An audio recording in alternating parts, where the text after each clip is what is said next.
రోజు రోజుకి గోల్డ్ రేట్లు పెరుగుతున్నాయి. తాకట్లో ఉన్న బంగారానికి వడ్డీలు పెరుగుతున్నాయని టెన్షన్ పడుతున్నారా? కొమ్మూరి గోల్డ్ వచ్చాక ఆ టెన్షనే పోయింది. కొమ్మూరి గోల్డ్.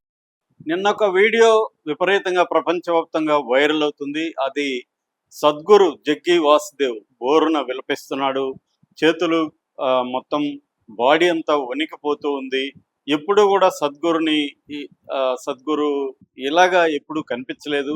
ఆయన చాలా కాన్ఫిడెంట్గా ఉంటాడు, చాలా నవ్వుతూ మాట్లాడుతుంటాడు. ఎవరినైనా కూడా కౌన్సిలింగ్ ఇచ్చే పద్ధతులు, వాళ్ళ జీవితాలను ఇన్ఫ్లుయెన్స్ చేసే పద్ధతులు ఆయన మాట్లాడడమే మనం చూస్తుంటాం. ఆయనకి రేర్గా మాత్రమే కోపం వస్తుంది. చాలా కఠినమైన ప్రశ్నలు అడిగినా కూడా ఆయన నవ్వుతూ సమాధానాలు ఇస్తుంటాడు, సెటైర్లు వేస్తుంటాడు. అలాగా ఆయన ఎంతో మందికి ఒక కౌన్సిలర్గా, ఆయన భక్తి అవన్నీ పక్కన పెడితే ఒక కౌన్సిలర్గా వాళ్ళ సమస్యల్ని పరిష్కరించే ఒక గురువుగా ఆయన ఉన్నాడు.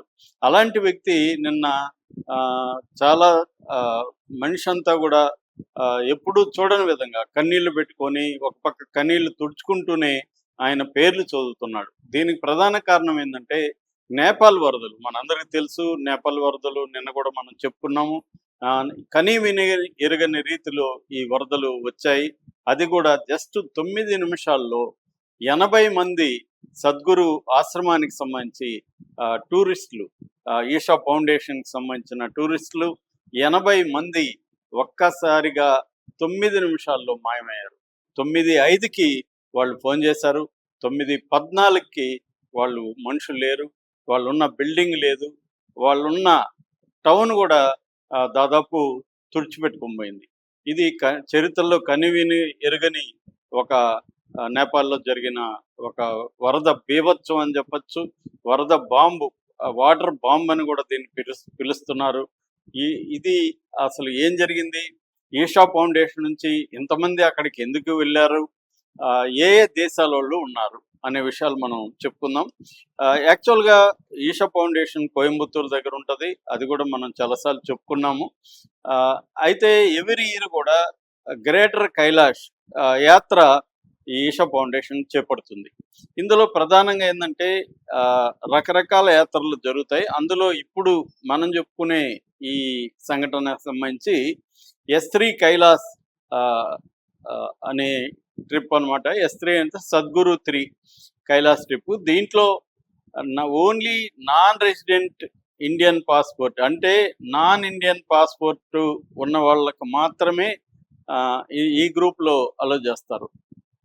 ఇలాంటి ఇది ఎక్కువగా ఏంటంటే ఇందులో మొత్తం 80 మంది ఉన్నారనమాట ఈ గ్రూప్లో. 80 మందిలో 34 మంది మగవాళ్ళు ఉంటే 46 మంది స్త్రీలు ఉన్నారు. ఇందులోనే 3 సద్గురు వాలంటీర్స్ ఉన్నారు.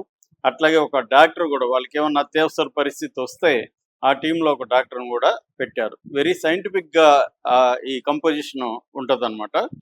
అయితే ఇందులో మొత్తంగా దాదాపు 39 దేశాలకు సంబంధించిన వాళ్ళు ఈ టీంలో ఉన్నారు. ఇందులో 53 మంది Indian origin but settled in abroad, వేరే వేరే కంట్రీస్లో సెటిల్ అయ్యి ఆ దేశాల పాస్పోర్ట్లు ఉన్నవాళ్ళు 53 మంది ఒరిజినల్గా ఫ్రమ్ ఇండియా. వాళ్ళు కాకుండా మిగతా వాళ్ళు వివిధ దేశాలకు సంబంధించిన వాళ్ళు.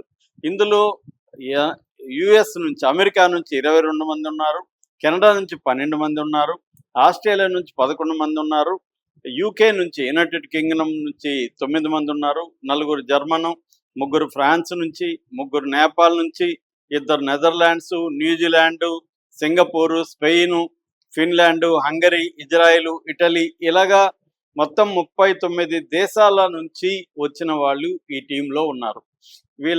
వీళ్ళతో పాటే డిఫరెంట్ టీమ్స్ కూడా వెళ్ళాయి. మొత్తం 21 గ్రూపులు ఈషా ఫౌండేషన్ నుంచి ఈ ట్రిప్లో ఆర్గనైజ్ చేస్తారు. ఎవ్రీ ఇయర్ కూడా కైలాష్ యాత్ర అనేది ఈషా ఫౌండేషన్ కండక్ట్ చేస్తూ ఉంటారనమాట. ఇదొక స్పిరిచువల్ యాత్రగా మనం చెప్పుకోవచ్చు. అలాగే ఈ యాత్ర కూడా జరిగింది. ఇందులో స్వయంగా సద్గురు కూడా ఉన్నాడు. ఇప్పుడు ఆయన కుప్పగూలిపోయి ఏడ్చిన సందర్భం ఏదైతే మనం చెప్పుకున్నామో అది కూడా టిబెట్లో ఉండే సాగా క్యాంపులో నుంచే ఆయన మాట్లాడాడు.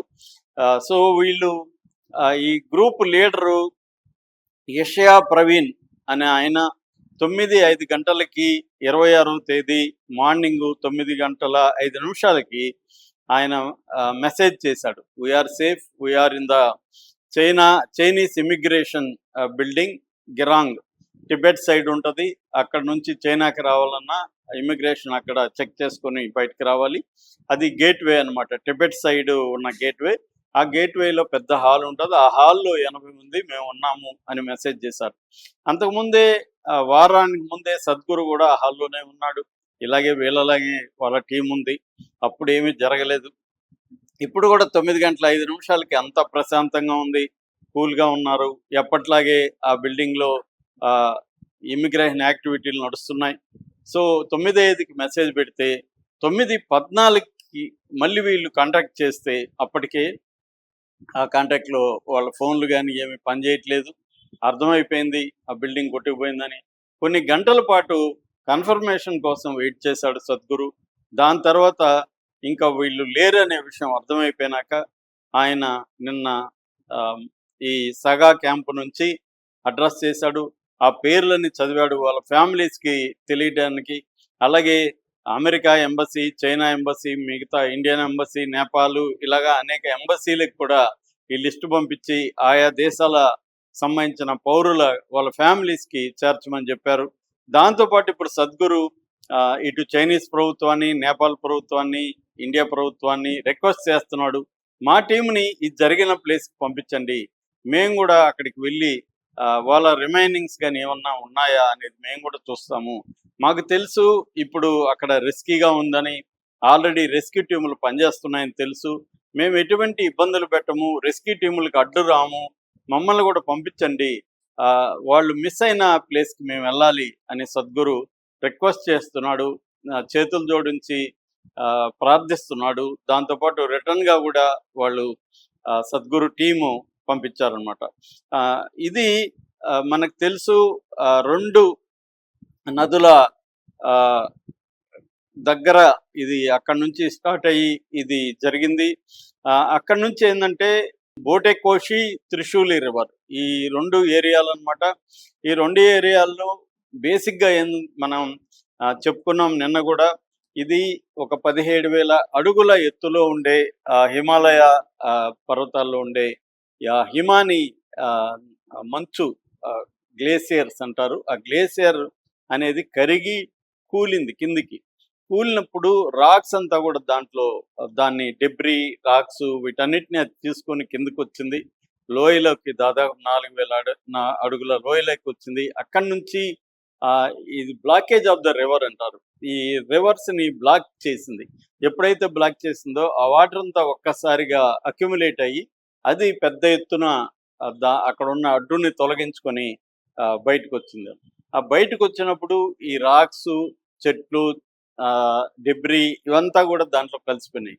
ఈ ఒక్కసారిగా వెల్లువలాగా వచ్చేసరికి అదొక వాల్ ఆఫ్ వాటర్ అంటారు, ఒక గోడలాగా, ఒక గట్టి కాంక్రీట్ లాగా వాటర్ తయారయ్యి మొత్తం అటాక్ చేసుకుంటూ వచ్చింది. అతి వేగంగా వచ్చింది.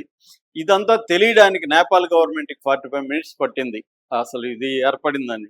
ఎందుకంటే చైనీస్ ప్రభుత్వం మామూలుగా అయితే అప్ స్ట్రీమ్లో చైనా ఉంటుంది. అప్ స్ట్రీమ్లో ఉన్న చైనా అలర్ట్ చేయాల్సిన బాధ్యత చైనాకు ఉంటుంది. కానీ నేపాల్కి చైనాకి మధ్య అటువంటి ఒప్పందం లేకపోవడంతో చైనా అలర్ట్ చేయలేదని చెప్తున్నారు.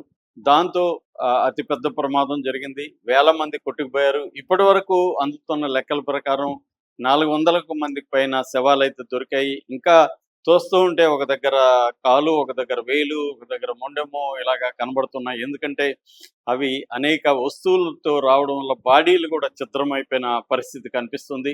హృదయ విదారకంగా ఉంది. బురద మొత్తం నగరాలు, టౌన్లంతా కూడా బురదమయం అయిపోయినాయి. వాటిలో ఎక్కడ ఎవరు ఉన్నారో వాళ్ళని వెలికి తీయడానికి కూడా దాదాపు కొన్ని వేల మంది సైన్యం పనిచేస్తున్నారు. ఇండియా గవర్నమెంట్ కూడా పంపించింది. ఈ నేపథ్యంలో ఒక్క ఈషా ఫౌండేషన్ నుంచి మాత్రమే 80 మంది మిస్ అవ్వడం అనేది సద్గురుని కలిసివేసినట్టుగా మనకి అర్థమవుతుంది. అందుకే ఆయన ఎప్పుడు లేని విధంగా కుప్పకూలిపోయాడు.